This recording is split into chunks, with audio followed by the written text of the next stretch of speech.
Did you know that there are 6 squat variations that could completely transform your lower body?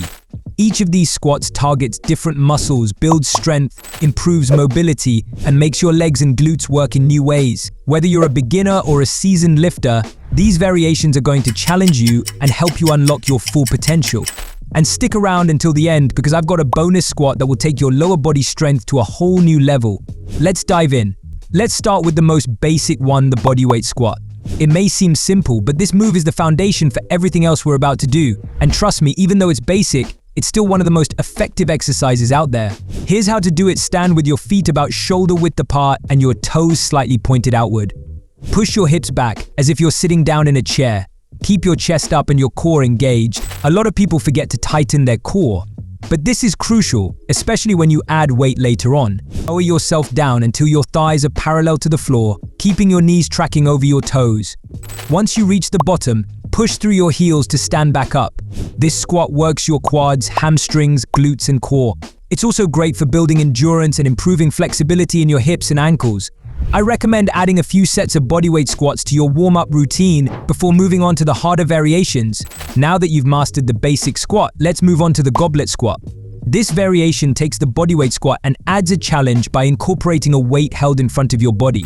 Whether you use a dumbbell or a kettlebell, the goblet squat is a fantastic exercise to hit your lower body while engaging your core and lower back. To perform the goblet squat, hold the weight close to your chest with both hands, keeping your elbows tucked in. Position your feet shoulder width apart, just like with the bodyweight squat. Push your hips back and squat down, making sure your chest stays upright. Once you reach parallel with the ground, press through your heels to stand back up. Not only does the goblet squat work your legs, but it's also a great way to mimic real-life movements like picking up heavy objects. Your core is fully engaged as the weight pulls you forward, and your legs will definitely feel the burn. Next, we're going to challenge your balance and target your legs individually with the Bulgarian split squat. This is a game changer for building unilateral leg strength and stability, which is something many people overlook. Here's how to do it. Start by standing a few feet in front of a bench, chair, or couch. Rest the top of one foot on the bench behind you. Shift your weight onto the front leg and lower your body by bending the knee of that leg while your back knee drops toward the ground. Keep your chest lifted, your core tight, and make sure your front knee is tracking over your toes. Push through the heel of your front foot to return to standing. The Bulgarian split squat targets your quads, hamstrings, and glutes, but it also engages those stabilizer muscles around your hips and knees. This makes it perfect for injury prevention and improving functional mobility. If this feels tough, start without weights until you get the hang of it. You can even hold on to something for balance if needed. Now let's move on to the Cossack Squat, which is a great way to improve your flexibility while still building strength. This variation challenges you to squat from side to side, which is something we often neglect, especially as we get older. It's crucial to keep moving in all directions, and the Cossack Squat forces your hips, glutes, and quads to work in a new way. To perform the Cossack Squat, start with a wide stance, much wider than shoulder width apart. Turn your toes slightly outward. Shift your weight onto one leg, lowering your hips into a deep side lunge while keeping the other leg straight. Keep your chest up and core engaged as you squat as low as you can. Once you reach the bottom, press through the bent leg to return to the starting position and repeat on the other side.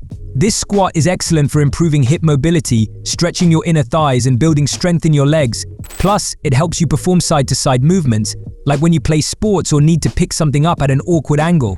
Now we're getting into the big leagues. The pistol squat is a single leg squat that requires a ton of strength, balance, and flexibility. If you can master this, you're going to see some major improvements in your lower body power. To do a pistol squat, stand tall on one leg with the other leg extended straight out in front of you. Keep your chest upright and your arms out in front for balance. Slowly lower yourself down by bending the knee of your standing leg, keeping the extended leg off the ground. Lower yourself until your knee is at a 90-degree angle, and then press through your heel to return to standing. This move is not for beginners, but it's a great goal to work toward. If you can't do a full pistol squat yet, try using a bench or a chair behind you for support as you lower yourself down. You can also hold onto a stable object to help with balance. The pistol squat is amazing for building strength and stability in your lower body, especially your quads and glutes. It also works your core, which is essential for maintaining balance and control. Finally, we have a bonus exercise that I like to call the wall sit. While it's not technically a squat, it's an isometric hold that's going to challenge your legs and build endurance in a big way. To do a wall sit, find a wall and slide down until your thighs are parallel to the ground, like you're sitting in an invisible chair. Hold this position for as long as you can. Your legs will burn and your quads, glutes, and hamstrings will be on fire. Wall sits are great for building mental toughness, endurance, and strength in your legs. Plus, they're perfect for those times when you don't have a lot of space or equipment but still want to get a solid lower body workout. Now that we've covered the 6 squat variations, you might be wondering how to put them together into a workout. By doing this routine twice a week, you'll see serious gains in strength, flexibility, and mobility. Plus, your lower body will thank you as you feel more powerful and stable in everything you do. If you found this video helpful, be sure to share it with a friend. And don't forget to challenge yourself with these squats. Your legs will be stronger, leaner, and more functional than ever before. Keep going, and I'll see you in the next video.